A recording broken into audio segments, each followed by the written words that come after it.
Nós vamos trocar uma ideia aqui sobre recursos. É um tema que sempre cai. Para quem vai fazer a segunda fase em civil, tem que ter atenção. Para quem vai fazer uma segunda fase em administrativo, tributário, constitucional, empresarial também, apesar de que não é muito comum a segunda fase empresarial, tem que ter atenção em recursos, e é no processo civil que a gente encontra essa base. Então, eu trouxe algumas questões recentes, dos últimos 2 anos, para a gente poder dar uma olhada e explorar, de fato, a lei seca, e eu vou passar umas coisas para vocês que vocês podem explorar aí também dentro do Código de Processo Civil, e que fica bem tranquilo, tá? Se der tempo, eu dou até uma dica de algumas extensões do Google Chrome, que você consegue salvar a legislação em PDF e depois manuseá-la, grifando, anotando, etc. Se sobrar um tempinho, eu troco essa ideia com vocês, tá bom? Então, ó, chega de enrolação, chega de falação, vamos embora. Deixa eu só arrumar o equipamento aqui, que eu tô na correria, não deu tempo de nada. Nossa Senhora. Janela. Bora aqui comigo. Todo mundo tá enxergando? Todo mundo tá enxergando? Vê se ficou pequenininho, tá pequenininho, mas acho que dá para ver. De todo jeito eu vou ler aqui com vocês. Dá um ok aí se dá para ler, tá? Beleza, tá? Qualquer probleminha vocês me comunicam aqui. Vou sair da tela, e aí já eu volto aqui para o chat para a gente poder abordar essa questão. Gente, deixa eu botar aqui. A corretora de seguros XYZ ajuizou a ação de cobrança em face de Alegria Assistência Médica, pugnando pelo pagamento da taxa de comissão de corretagem, que a segunda se recusa a pagar. Caloteira, ó lá. Apesar de a autora estar prestando devidamente os serviços de corretagem. Beleza. O juízo de primeiro grau julgou pela procedência do pedido. Aqui a gente já tem a primeira dica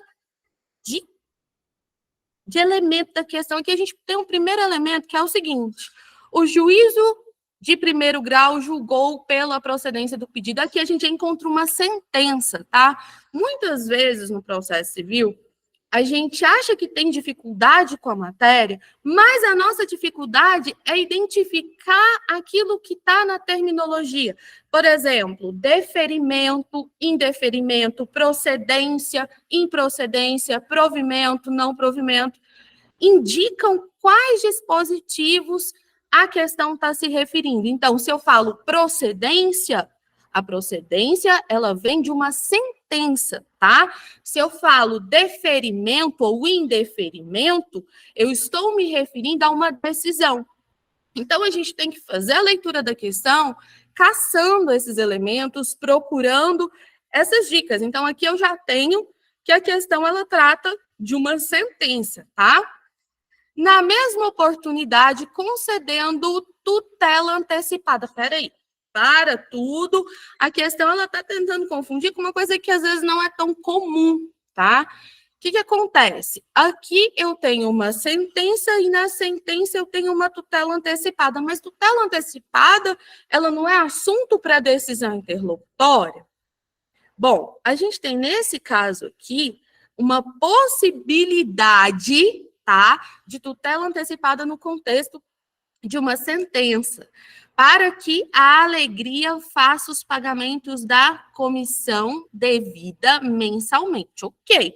A gente tem aqui um litígio, a gente tem uma historinha, então a gente tem um contexto de uma ação judicial que foi julgada procedente. Então, a gente tem toda uma fase cognitiva pronta. Beleza. Na circunstância, o advogado da Alegria Assistência Médica, buscando imediatamente suspender os efeitos da sentença, vem aqui, agora a gente está entrando em um assunto de recursos que é muito importante. É o seguinte, para quem usa plataforma de questão, vocês vão perceber que, procurando por teoria geral na parte de recursos, as questões da FGV são muito poucas, em geral, bastante antigas. Então, o que eu vou estudar para o OAB? Não cai teoria geral dos recursos, cai recursos em espécie. Recursos em espécie despenca, né? Então, eu vou deixar isso quieto. Vou deixar isso quieto, não cai. Só que, se você não tem conhecimento de teoria geral dos recursos, você peca muito em compreender os recursos em espécie. Aqui, por exemplo, eu tenho o efeito suspensivo dos recursos.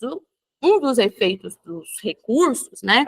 A gente tem vários efeitos, os mais comuns, efeito devolutivo e o efeito suspensivo. O efeito devolutivo, se você aprofundar um pouco, você tem as discussões sobre a profundidade do efeito devolutivo, efeito translativo. Essas questões mais teóricas, de fato, até por ser difícil de encaixar em situações concretas, elas não aparecem em questões. Elas, deixa o WhatsApp aberto, meu Deus, deixa eu fechar aqui, gente, licença. Elas não aparecem em questões, isso não é muito comum, mas você precisa dessa base, tá? Então, a gente tem essa necessidade de, pelo menos, passar os olhos na teoria geral dos recursos. Mas vamos lá. O que esse advogado queria? Na circunstância, o advogado da Alegria Assistência Médica, buscando imediatamente suspender os efeitos da sentença, deve. Então, vem cá, a gente tem uma situação onde existe uma sentença e existe a necessidade de um recurso, tá? Ele precisa de um recurso para suspender imediatamente os efeitos da sentença. Então, a gente tem que os recursos, eles podem ou não ter esse efeito suspensivo. O que é esse efeito suspensivo? Quando é atribuído efeito suspensivo, seja porque a lei determinou a atribuição do efeito suspensivo, que vai acontecer no caso da apelação, vai acontecer no caso do recurso especial, vai acontecer no caso do recurso extraordinário. A lei, ela já traz a previsão do efeito suspensivo, então a gente tem esse chamado efeito suspensivo ope legis ou efeito suspensivo automático, tá? Beleza, a apelação, apesar de ter muitas exceções, eu vou abrir a legislação, a gente vai explorar essas exceções, ela tem esse efeito suspensivo previsto, a gente chama esse efeito suspensivo ope legis. E o que acontece nesse efeito suspensivo? Bom, quando a gente tem uma decisão judicial, e eu estou falando do lato sensu, a gente precisa cobrar o cumprimento, ou seja, essa decisão, ela precisa produzir efeitos. E aí, o que acontece? Bom, a interposição de um recurso pode, caso haja esse efeito suspensivo, pode impedir que essa decisão, pode impedir que essa sentença, ela produza efeitos. Então, o efeito suspensivo, ele tem o condão de segurar a produção de efeitos de um ato decisório. Quando que ele vai acontecer? Quando a lei prevê ou quando for determinado pelo órgão julgador. Posso não ter, como acontece no agravo de instrumento, a previsão de efeito suspensivo automático, mas o relator, quando ele recebe o recurso, ele pode, de plano, por meio de decisão monocrática. O que é uma decisão monocrática? É aquela que um só ele toma, né? As decisões tomadas pelo relator sozinho são as decisões monocráticas. Beleza, ele pode, em decisão monocrática, já atribuir o efeito suspensivo. Então, aquela decisão, até o julgamento do recurso ou até outra decisão do tribunal, ela não pode produzir efeitos. Então, a gente tem essa necessidade. Aqui, no caso concreto, o advogado, ele precisa que seja suspendidos os efeitos da sentença. E aí a gente tem um problema. A gente precisa entender quando se aplica, né, essa ideia do efeito suspensivo. Então, já pensando, se vocês quiserem esquematizar aí, o efeito suspensivo, ele tem a finalidade, ele tem o objetivo, tá? De suspender a produção de efeitos de um ato decisório. Esse efeito suspensivo, ele pode ser previsto em lei ou trazido em decisões judiciais. Quando ele é previsto em lei, se quiser aí colocar bem bonitinho o conceito, quando ele é previsto em lei, ele é chamado de efeito suspensivo automático ou efeito suspensivo ope legis. Então, se eu for fazer minha apelação, em regra, e aí eu já vou trazer as exceções, que as exceções elas são mais importantes do que a regra, tá? Em regra, eu não vou precisar pedir a atribuição do efeito suspensivo, porque a lei já determina esse efeito suspensivo automático. Agora vamos pensar num outro recurso também, que é um dos recursos estruturantes, é o agravo de instrumento. No agravo de instrumento, a gente não tem, pode caçar lá, o agravo de instrumento começa a partir do 1015. Então, você pode caçar lá, pode procurar, pode futucar, você não vai encontrar o efeito suspensivo como você encontra ali no 1012, né, no caso da apelação. O que vai acontecer? Então, significa que eu não posso obter o efeito suspensivo num agravo de instrumento? Não, não é isso que quer dizer. Eu posso, na minha peça de agravo de instrumento, comprovando a necessidade de atribuição de efeito suspensivo, pleitear que o órgão julgador ele conceda esse efeito suspensivo, tá?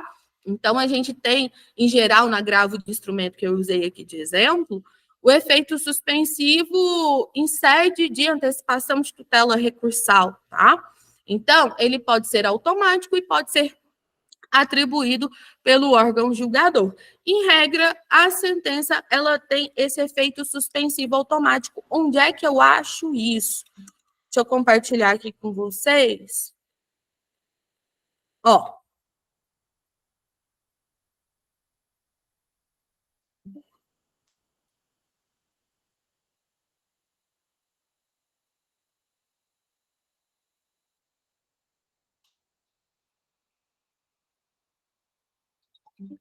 Opa!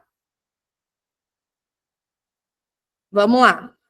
A apelação terá efeito suspensivo. E o que... Já saiu esse trem. Aqui.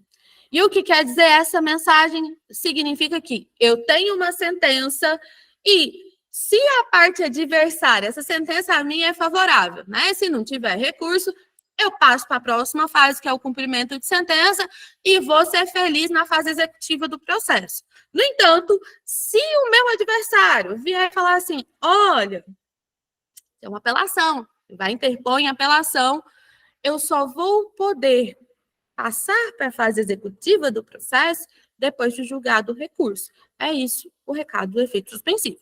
A apelação, a própria legislação aqui, você já me contou que tem esse efeito suspensivo. Beleza. Além de outras hipóteses previstas em lei, começa imediatamente após a sua publicação a sentença que chega aqui comigo. A estrutura das normas jurídicas, elas funcionam mais ou menos assim. Eu tenho a regra geral no caput e as exceções e situações peculiares eu tenho nos parágrafos. Então, eu tenho que ficar de olho também nessas exceções e nessas situações peculiares que nós temos nos parágrafos. O que está acontecendo aqui no 1012, para a gente entender bem essa situação com relação ao efeito suspensivo no contexto da apelação. Aqui no 1012, eu tenho a regra de efeito suspensivo, ou seja, a sentença ela não pode produzir efeitos enquanto não tiver sido julgada a apelação interposta, salvo, e aí tem essa regra do parágrafo 1º. Poderia ter dito, não terá efeito suspensivo, que seria até mais claro? Poderia, mas não foi assim que disse, então a gente enfrenta isso aqui.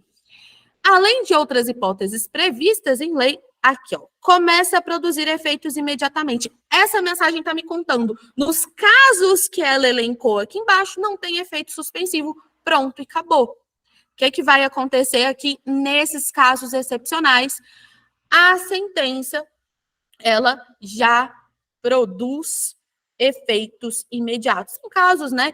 Se a gente for pegar por um raciocínio, são casos que entende que é necessário conferir essa atenção de uma maneira mais urgente. Vamos lá. Homologa divisão ou demarcação de terras. Aqui eu tenho uma sentença homologatória, tá? Até pela natureza não faz muito sentido ter o efeito suspensivo.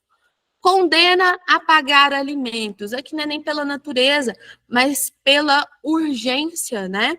Quando se tem essa condenação ao pagamento de alimentos, a gente tem a produção imediata de efeitos. Entende-se, até pela estrutura que a gente tem da ação de alimentos, que o pagamento desse tipo de prestação é urgente, não dá para esperar. Então, beleza, condenou a pagar alimentos, aí a pessoa interpõe um recurso e o outro não tem que pagar e a outra pessoa vai ficar sem receber, né? Até que pela urgência e pela importância desse tipo de ação nesses casos. Condenou a pagar alimentos, beleza. Teve apelação? Enquanto a apelação tá aqui, bicho, você vai pagando.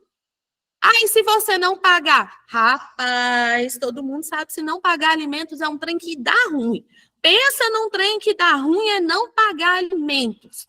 Eu acho que é a execução mais efetiva que nós temos, e olha que eu nem estou considerando a possibilidade de prisão. Então, significa que se tiver uma sentença condenando alimentos, eu mosqueei 3 mesinhos ali seguidos, não paguei, pode pedir a minha prisão civil? Pode. Mas eu entrei com recurso de apelação, não é justo. Pois é, a vida não é justa. Extingue sem resolução do mérito ou julga improcedentes os embargos do executado. Aqui também é pela natureza, pela necessidade, né, de celeridade nos processos de execução e os deles decorrentes, né? Julga procedente o pedido de instituição de arbitragem, confirma ou concede ou revoga tutela provisória. Então, peraí, a gente tem uma questão com uma historinha e a gente já está começando a identificar a resposta na própria letra da lei, tá? Decreta a interdição. Então, são situações excepcionais. Nas outras situações, vamos pensar numa ação de cobrança, vamos pensar numa ação indenizatória. Nas outras situações, a apelação, ela tem efeito suspensivo. Então, se você processou a operadora telefônica, beleza. A operadora telefônica certamente vai recorrer se seus pedidos foram julgados procedentes. Não faça conta antes do julgamento do recurso, ou se for fazendo cartão de crédito, espera pelo menos a inclusão em pauta e reza, viu? A apelação, a regra, portanto, é o efeito suspensivo. Agora, eu acho que todo mundo vai conseguir responder ali. Por que eu tô com a câmera desligada, meu Senhor Jesus Cristo? Oxi. Peraí que eu acho a câmera. Vamos lá. Se começar a dar trabalho demais, vai sem câmera mesmo. Agora, vamos voltar para a questão e eu quero saber o que vocês acham e como que a gente encontra essa resposta aqui.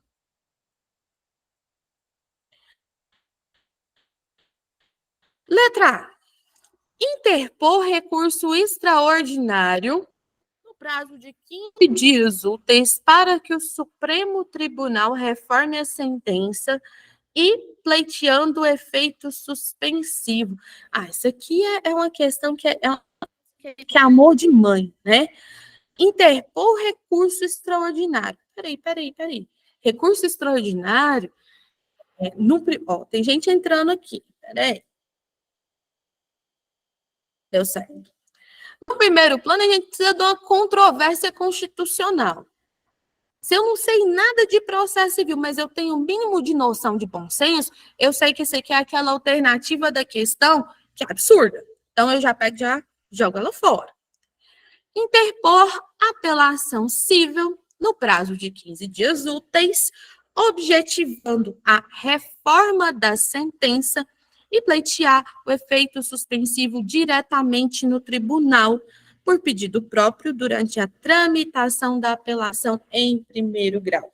Como a gente viu, né? Agora estou cismada. Eu acho que eu esbarrei. É o serviço. É o serviço bem feito. É possível. Vamos lá. Agora vem. A gente. Oh, desculpa, mas vai ficar sem câmera. Eu não vou parar aqui para arrumar, não. Vocês se incomodam? Olha só. Aqui a gente tem a apelação no prazo de 15 dias úteis, e aí a gente lembra o seguinte: a gente lembra das exceções que nós vimos aqui no Código de Processo Civil. Beleza, a gente tem uma situação na qual a gente precisa pleitear o efeito suspensivo. Professora, mas você me falou que o efeito suspensivo ele é automático, beleza? Mas quando se trata de exceção, tá? Quando se trata de exceção, esse pedido de efeito suspensivo, ele precisa ocorrer e aí ele vai acontecer não por força da lei, mas sim por força de decisão no tribunal pelo desembargador relator. Então, quando a gente tem, na regra, a gente fica sossegado que o efeito suspensivo vai acontecer. Quando a gente tem as exceções na apelação, aí a gente precisa pleitear.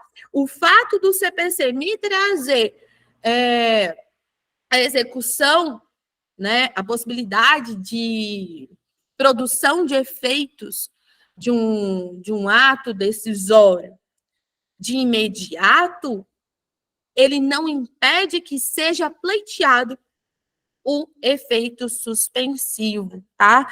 Então, aqui eu tenho da sentença, cabe apelação, aqui eu tenho as preliminares de apelação, no parágrafo 1º, e aqui eu tenho o 1012, né? Trazendo...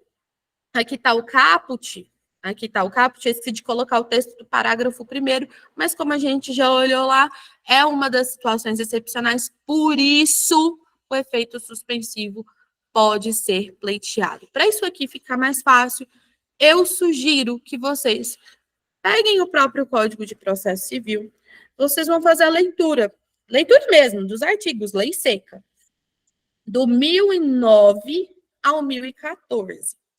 E aí vocês vão sublinhar. Sublinha lá, olha, a apelação terá efeito suspensivo. Sublinha as exceções também, tá? Sublinha as exceções também, para você ter essa noção. Não esquece, mesmo que se encaixe nas exceções, o efeito suspensivo, ele pode ser pleiteado, tá? Então, cuidado para fins de prova com os efeitos devolutivo e suspensivo, tá? Eu não recomendo vocês voltarem, né? Teoria geral dos recursos, até porque é muito extenso. Presta atenção nesses dois efeitos, devolutivo e suspensivo. Vamos só falar da C. Impetrar mandado de segurança contra a decisão que reputa ilegal, tendo como autoridade coatora o juízo sentenciante para assustar os efeitos da sentença. Gente, é possível pleitear mandado de segurança contra a decisão judicial. Para tanto, essa decisão judicial ela precisa ser irrecorrível, tá? A gente tem a possibilidade de impetrar mandado de segurança contra a decisão judicial? Tem. Mas, para que isso seja possível, eu preciso não ter um recurso previsto para aquela decisão. Esse tema já foi muito polêmico, e aí eu vou pegar o gancho para falar de um outro ponto extremamente importante para vocês, que é dentro do tema de agravo de instrumento. Por quê? Vamos lá. Lá pelas tantas, em 2016, quando minha avó era menina,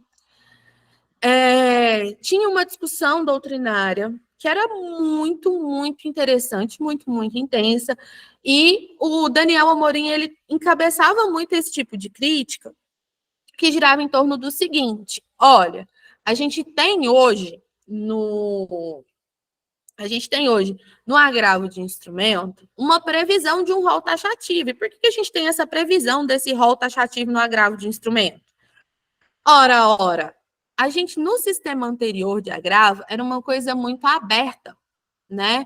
Então, tinha que demonstrar a relevância, tinha que demonstrar a urgência, então era pautado em conceitos abertos e isso estava gerando algumas imprecisões, alguns impasses ali com relação à questão de caber ou não o agravo de instrumento. Veio o legislador para resolver isso, e quando veio o legislador para resolver isso, ele falou, vou trazer um rol taxativo. E aí trouxe uma lista enorme de possibilidades de agravo de instrumento, só que assim, a lista é enorme, mas a galera é criativa, né? E essa lista deixou de contemplar algumas situações, né? Porque a gente tem todas as hipóteses do CPC, e no último inciso ele me traz, né?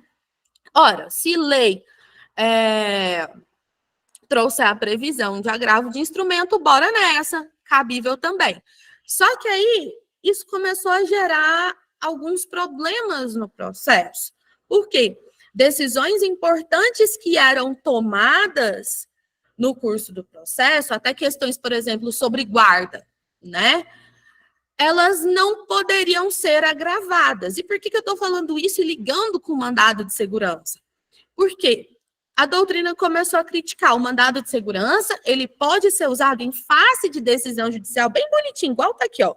Mandado de segurança em face de decisão que reputa ilegal, tendo como autoridade coatora o juízo. Aí o sentenciante aqui não dá porque a gente tem uma previsão de recurso, né? Mas é possível, sim, isso acontecer, isso acontecia muito quando eu tinha uma decisão não agravável. Bom, tem uma decisão não agravável, o que fazer com esse raio desse trem? Eu só tenho um instrumento nesse caso. Se eu tenho uma decisão que é irrecorrível, eu vou bater as portas da Lei 12.016, que é a lei do mandado de segurança. Por quê? É um remédio constitucional residual. Ele é voltado para a proteção de direito líquido e certo, não amparado por habeas corpus ou habeas data.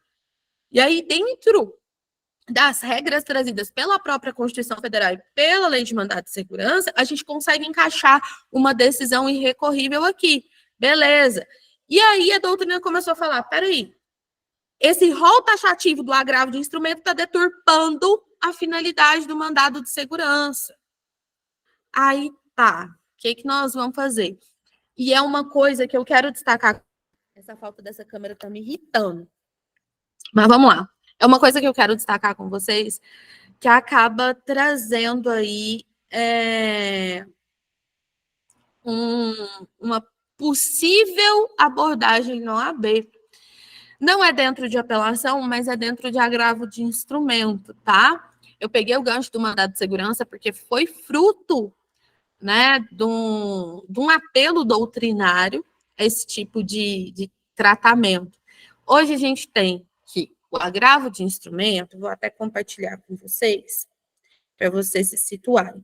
O agravo de instrumento, de modo geral, a gente pode falar o seguinte, o agravo de instrumento é aquele recurso que a gente interpõe em face de decisões interlocutórias. Sabendo que a gente interpõe esse recurso em face de decisões interlocutórias, a gente já vai para o rol taxativo aqui do artigo 1015. É uma das principais características do agravo de instrumento, essa taxatividade.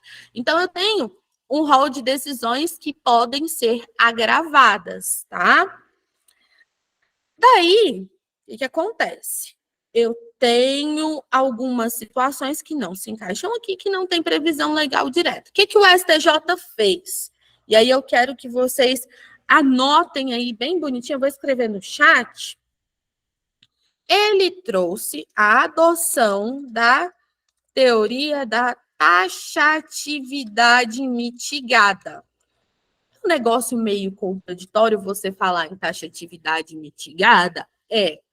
Tá? Então, para impedir que tenha mandado de segurança para tudo e qualquer coisa, para impedir ali a festa do mandado de segurança, o STJ falou assim, olha, de fato existem situações que precisam, né, de um agravo de instrumento, e que não tem. Então, vamos fazer o seguinte, o rol continua sendo taxativo, mas a gente pode dar uma flexibilizada em determinadas circunstâncias. E aí trouxe essa teoria da taxatividade mitigada. Depois do AB, se vocês quiserem explorar um pouquinho, é muito bacana.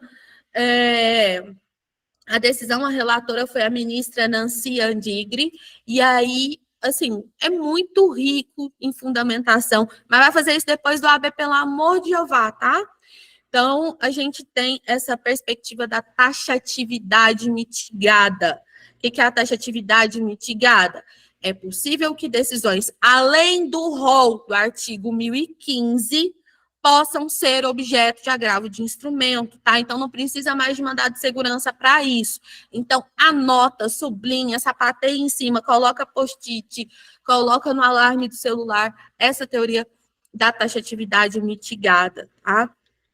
Então, vamos voltar aqui para a próxima questão. Outra coisa, enquanto eu volto aqui para a próxima questão, que eu sugiro vocês estudarem, que é coisa assim, que é estudo eficiente, certeza, você vai aproveitar para um monte de coisa. Estudar a lei de mandado de segurança. Gente, não tem muitos artigos, é uma legislação que você aproveita no direito do trabalho, no direito administrativo, no direito constitucional, no direito processual civil, tá? Deem uma olhada, não custa nada. Acessar o Planalto é de graça, 12.016 de 2009. Dá uma lida na lei de mandado de segurança, certamente ele vai ser cobrado e certamente você mata uma questão lendo muito pouca coisa. É extremamente eficiente nesse sentido, tá? Então, tira um tempinho, num 30 minutinhos, você consegue dar uma lida na lei de mandado de segurança, beleza? Bom, essa aqui já foi. Agora, olha quem tá aqui. Olha quem tá aqui. Olha quem tá aqui, um mandado de segurança, tá? Em determinado mandado de segurança individual.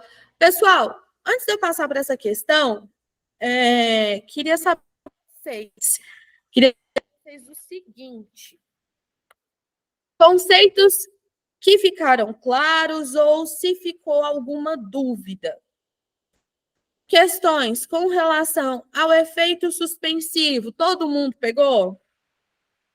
Efeito suspensivo, OP legis, OP judicis, as exceções do efeito suspensivo no recurso de apelação, todo mundo pegou.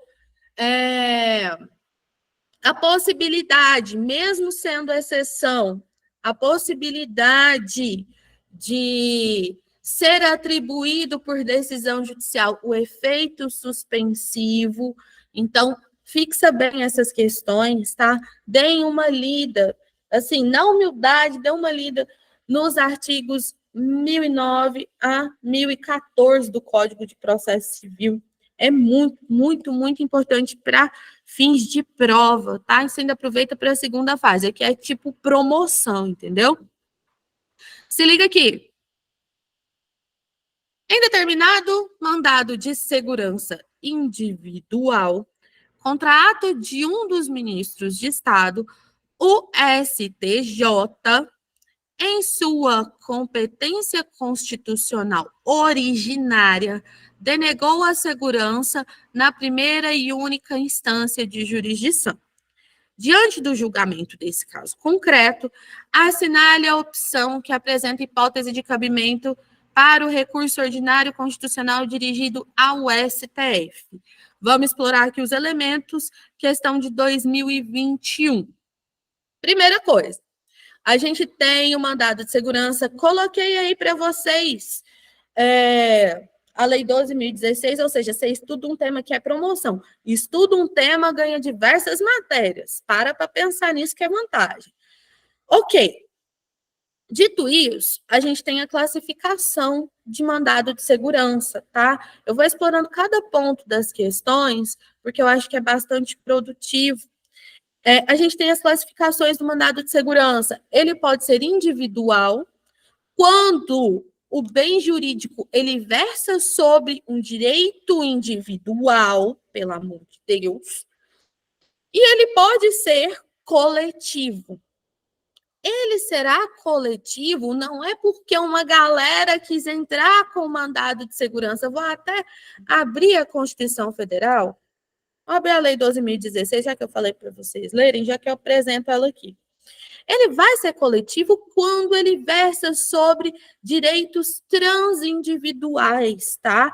E aí, nesse caso, eu tenho legitimados ativos específicos, ou seja, não é qualquer um que pode impetrar um mandado de segurança coletivo, e ele não versa sobre qualquer natureza de direito. Então, preciso ter, né, o direitos transindividuais afetados para que eu tenha a possibilidade de interpor mandado de segurança coletivo. Depois que a gente terminar a questão, eu vou explorar um pouquinho essa abordagem do mandado de segurança. Então, ele pode ser mandado de segurança preventivo, repressivo, individual, pode ser coletivo, tá? Tem essas questões aí que a gente explora depois que a gente finalizar aqui a abordagem da questão, só para falar que nessas 3 palavrinhas e um conectivo tem um conceito muito, muito importante. Bom, contrato de um dos ministros de Estado. Então, de acordo, não vou no artigo 105 da Constituição Federal, que trata da competência do STJ, mas essa competência originária, ela está lá na Constituição Federal, tá? No artigo 105, que é mandado de segurança contra ministro de Estado. O que significa isso? Eu vou direto no STJ para impetrar mandado de segurança se o ato que eu reporto ilegal, e tecnicamente no mandado de segurança a gente chama de ato coator, se esse ato que eu estou reportando como ilegal, ele vem de algum ministro de Estado, tá? Então, eu não vou chegar no STJ pela via recursal, eu vou chegar direto no STJ. Por isso que eu estou falando que é uma competência originária, é uma competência constitucional originária, porque essa competência ela está prevista no artigo 105 da Constituição Federal. Beleza. A gente tem, em determinado mandado de segurança individual, contra ato de um dos ministros de Estado, o STJ, em sua competência constitucional originária, denegou a segurança na primeira e única instância de jurisdição. Aqui eu já tenho várias dicas, tá? Eu vou trabalhar aqui o CPC com vocês, mas eu já tenho várias dicas que eu preciso verificar a hipótese de recurso ordinário constitucional. Dos recursos para os tribunais superiores, o recurso ordinário constitucional, ele é o mais tranquilo e é onde as pessoas tendem a errar mais. A gente dá tanta atenção para o recurso especial, a gente dá tanta atenção para o recurso extraordinário, que a gente deixa o pobre do rock ali no canto e acaba errando, porque ele tem alto índice de incidência de erro, porque justamente as pessoas não conferem a atenção necessária ao recurso ordinário constitucional, tá? Continuando aqui, ó, diante do julgamento desse caso concreto, então a gente tem o mandado de segurança contra ministro de Estado, a competência do STJ e a decisão denegatória da segurança. O que é uma decisão denegatória da segurança? É a negativa do pleito no mandado de segurança. Beleza. Diante do julgamento desse caso concreto, assinale a opção que apresenta a hipótese de cabimento para o recurso ordinário constitucional dirigido ao STF. Beleza. Como eu falei para vocês, a OAB ela não cobra letra de lei, ela vai me contar uma historinha. Ela vai te contar a historinha para você encontrar jurisprudência e para você encontrar a letra de lei. Tá? Então, a historinha é só para você encaixar, para fazer justamente esse exercício que eu estou fazendo com vocês, que é de encaixar os conceitos no comando que a questão está me dando. Então, eu preciso ler a questão e encontrar do que aquela questão está falando na historinha que a FGV está me contando. A FGV é esperta, mas você precisa ser um pouquinho mais, né? Ainda bem que na OAB não cai o português da FGV, porque senão o trem pega. Olha só. Os mandados de segurança, os habeas data, os mandados de injunção decididos em única instância pelos tribunais superiores quando denegatória a decisão. Já dou um bisu que a gente achou a alternativa que se encaixa como correta, tá? Mas vamos lá as outras aqui. Os mandados de segurança, habeas data, os mandados de injunção decididos em última instância pelos tribunais superiores quando concessiva a decisão. Eu tenho a previsão do ROC, a gente vai verificar isso. Eu tenho a previsão do ROC quando a decisão é denegatória, tá?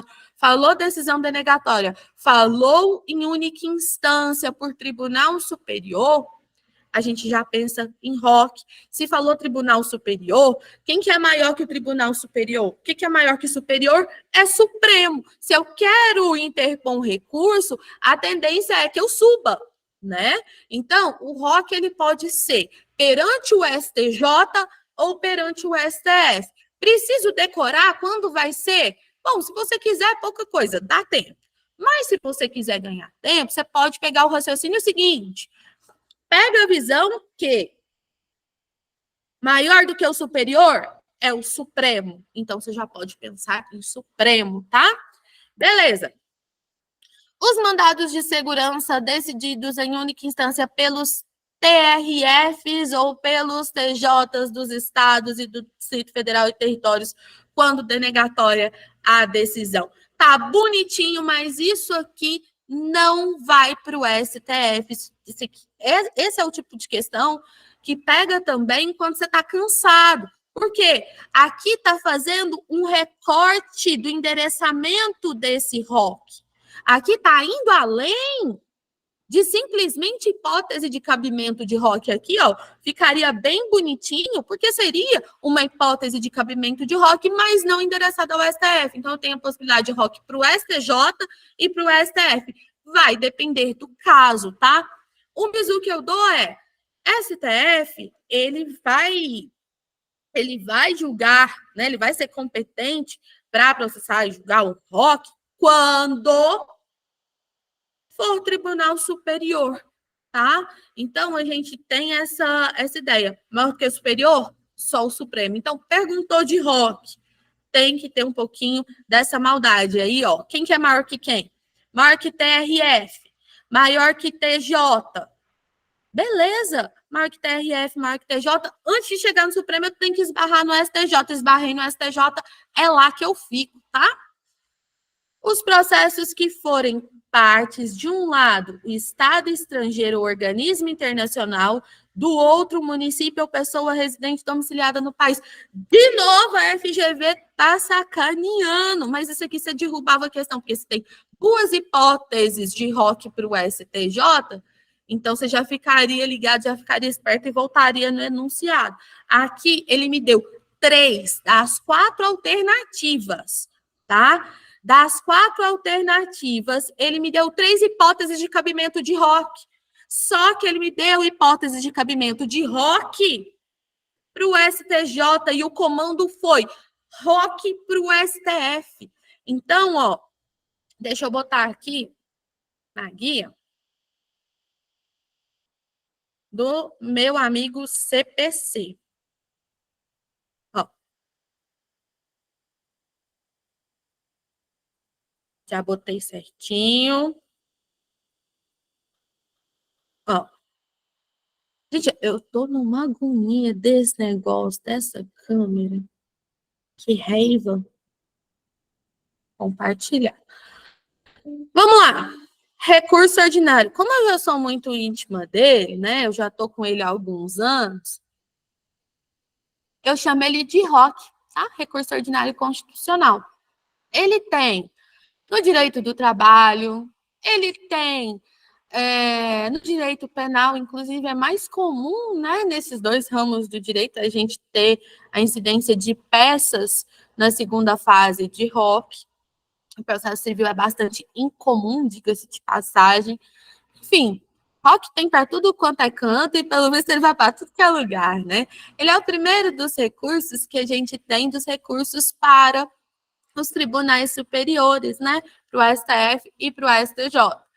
Vem cá comigo. Serão julgados em recurso ordinário. A estrutura do ROC parece muito com a apelação. A estrutura do ROC parece com a apelação. A verdade é semelhante, então a estrutura da peça lembra um pouco, tá? Então, vamos aqui comigo.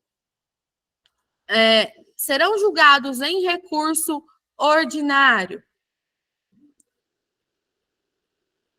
pelo Supremo Tribunal Federal os mandados de segurança, os habeas data, os mandados de injunção decididos em única instância pelos tribunais superiores quando denegatória a decisão.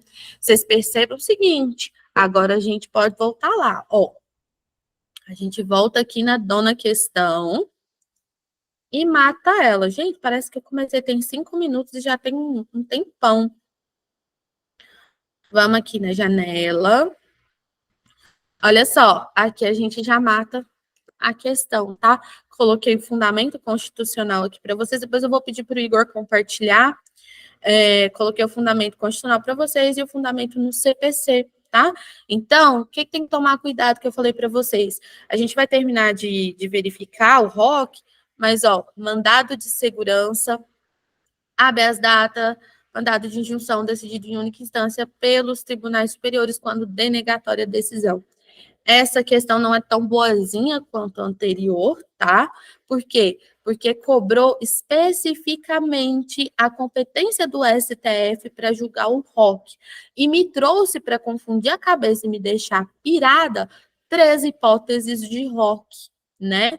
Então, eu tenho aqui uma hipótese de ROC? Tenho, só que ele não vai para o STF. Tenho aqui uma hipótese de ROC? Tenho, só que ele não vai para o STF, beleza?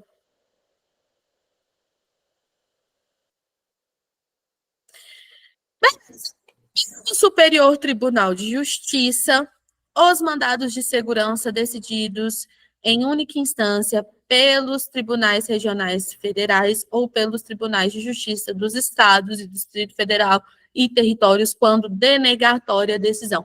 Outra palavra-chave que eu acho bacana vocês pensarem.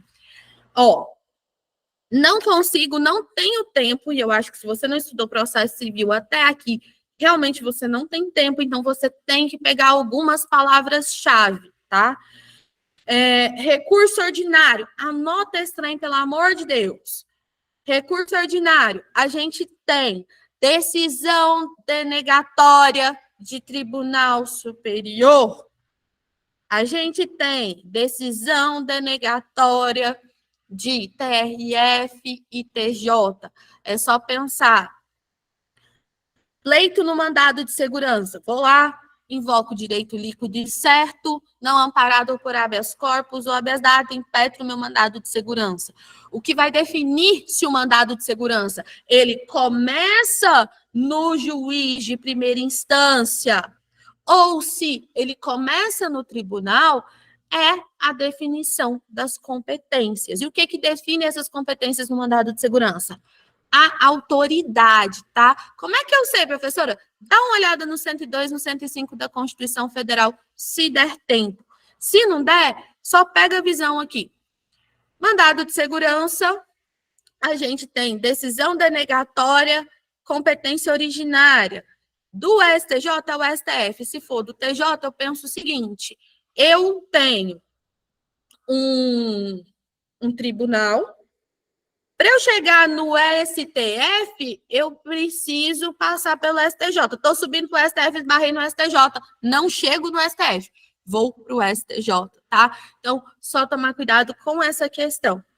E os processos em que forem parte de um lado, Estado estrangeiro, organismo internacional, de outro município ou pessoa residente domiciliada no país, tá?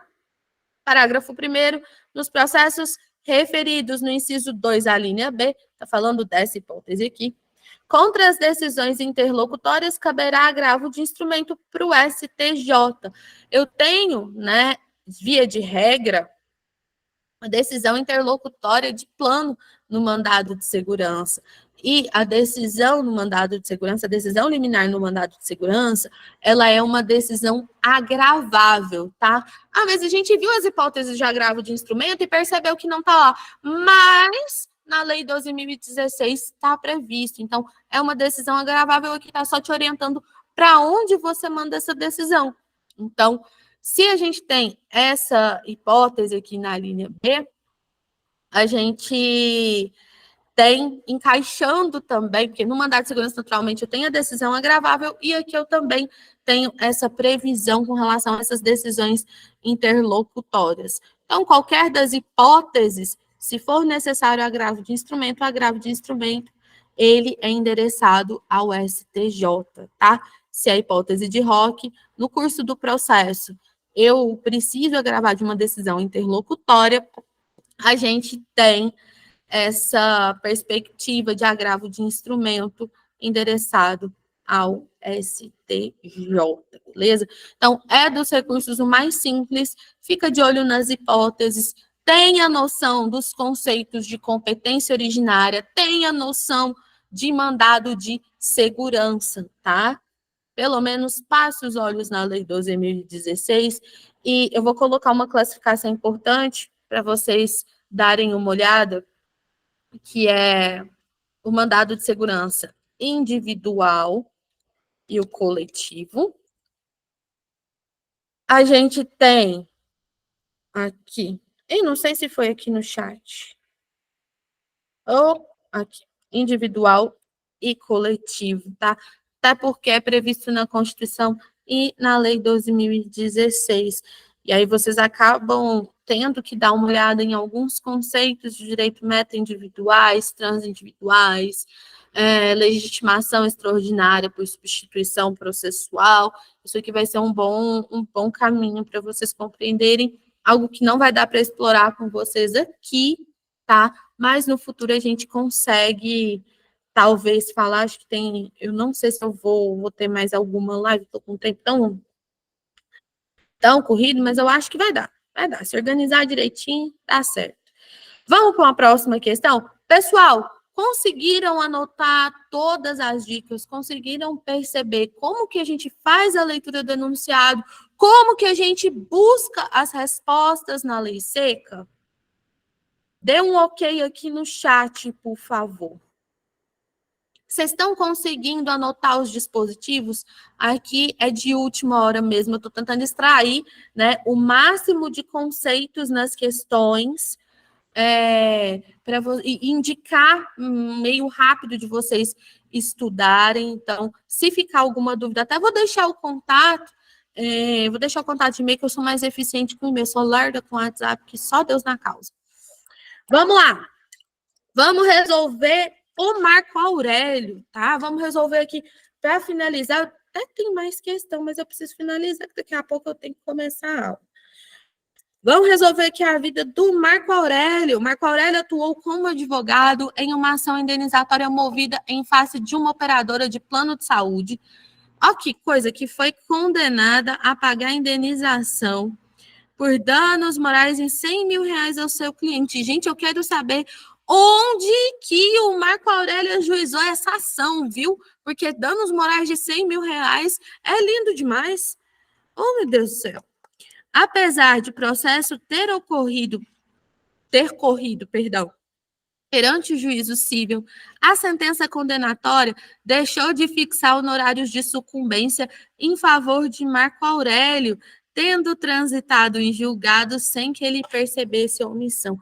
Rapaz, a primeira resposta para essa questão, não é por nada não, mas se o cara tem honorários de sucumbência numa ação de R$100 mil e ele deixou passar batido a oportunidade de embargos de declaração, meu amigo, esse cara merece ficar sem esses honorários, porque, né? Se ele esqueceu de um trem desse, ele foi texto suficiente, ele merece. Na boa, aqui ele merece. Se tivesse a opção, gente, ficar sem os honorários, sentar e chorar para largar de ser besta, aí eu ia falar, marca isso. Mas, enfim, o CPC, ele é uma mãe, o CPC, ele salva todo mundo. Olha só, Beleza, ele mosqueou, deixou transitar em julgado. Aqui, gente, o ideal, às vezes vocês podem ser questionados dentro de uma outra perspectiva. O ideal, se não tivesse essa informação sobre o trânsito em julgado, o ideal é que ele opusesse, então, embargos de declaração. Os embargos de declaração, eles têm a finalidade, né, de suprir omissão, corrigir erro material, sanar contradição, esclarecer obscuridade. Ele tem o prazo ali de 5 dias, também contado em 5 dias úteis. Os outros recursos do CPC, a gente tem o prazo de 15 dias úteis, os embargos de declaração, que é o patinho feio do CPC, que ele é exceção em quase tudo, tem o prazo de 5 dias úteis e tem essa finalidade. Então, numa outra perspectiva, se vocês forem perguntados com relação a eventual omissão, contradição, obscuridade, erro material, já pode pensar com carinho na hipótese de embargos de declaração, tá? Artigos 1022 a 1026 do Código de Processo Civil, tá? Mas tem uma certa maldade, tem uma certa malícia se falar assim, tá? Aqui ele já mosqueou. Aqui ele já mosqueou, não é uma questão tão simples assim, seria mais simples se fosse com relação a embargos de declaração.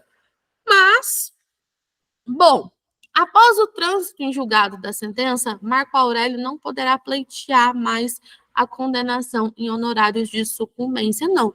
Aqui a gente não pensa dessa maneira, porque os honorários de sucumbência, se vocês estão aqui comigo, vocês estão estudando para o OAB, e vocês devem estar arrancando os cabelos da cabeça estudando aquela coisa legal que chama Código de Ética e Estatuto do OAB, então vocês devem estar até mais ligados que eu, que os honorários, eles são direitos do advogado, que os honorários, eles são verbas alimentares, eles são retribuição por um trabalho realizado, tá bom? Então, a gente não tem essa hipótese dele ficar sem, apesar dele merecer ficar sem. Marco Aurélio poderá ajuizar ação autônoma para definir o valor dos honorários de sucumbência. Sim, ele poderá ajuizar ação autônoma para definir o valor dos honorários de sucumbência. Bom, se ele mosqueou, obviamente ele vai ter um gasto, obviamente ele vai ter mais trabalho, tá bom? Mas a gente tem essa hipótese aqui, tá? E eu usei essa questão, ela estava, né, no filtro de recursos, mas eu usei essa questão para chamar a atenção de vocês para um artigo que eu não vou ler, porque já finalizou a minha hora, mas é um artigo de altíssima incidência no exame da ordem. Por que é de altíssima incidência no exame da ordem? Porque ele trata de nada mais, nada menos do que os honorários advocatícios, meus amigos. Então, assim, tem relação com a temática recursal? Tem relação com a temática recursal. Mas o ponto mais importante que eu quero mostrar para vocês é um artigo que ele é grandinho, tá? Mas ele trata dos honorários de sucumbência, que são de suma importância, tá? Então, aqui é extremamente cobrado, é uma importância muito grande, não só no AB, mas na vida, né? Honorário é um trem bom, gente. Tem um tempo que eu já não estou advogando aí de maneira profissional, de vez em quando eu faço uma coisa ou outra. Até hoje, gente, de vez em quando acontece de cair honorário que eu falo, nossa senhora, ó que trem bom. Então, a gente não pode esquecer disso, não, que isso aqui é o trem bom da advocacia, tá? Então, eu quero sugerir a vocês, na questão, a gente tem essa abordagem que trata do parágrafo 18, é um artigo muito longo, mas eu sugiro que vocês ganham muito tempo lendo esse artigo. Aqui está a resposta da questão, tá? Mas aqui tem as regras, as formas de arbitragem dos honorários de sucumbência, os critérios que são utilizados para arbitrar os honorários de sucumbência. Então, se liguem, por favor, nisso, tá? Deem uma lida no artigo 85. Eu tinha programado uma questão a mais para vocês, mas eu não trouxe. Olha aí que situação. Eu trouxe, mas não dá tempo, né? Aí é uma situação complicada, mas eu acho que o objetivo geral desse nosso encontro, que é justamente otimizar os estudos em processo civil, que eu sei que é uma matéria técnica, né, talvez a mais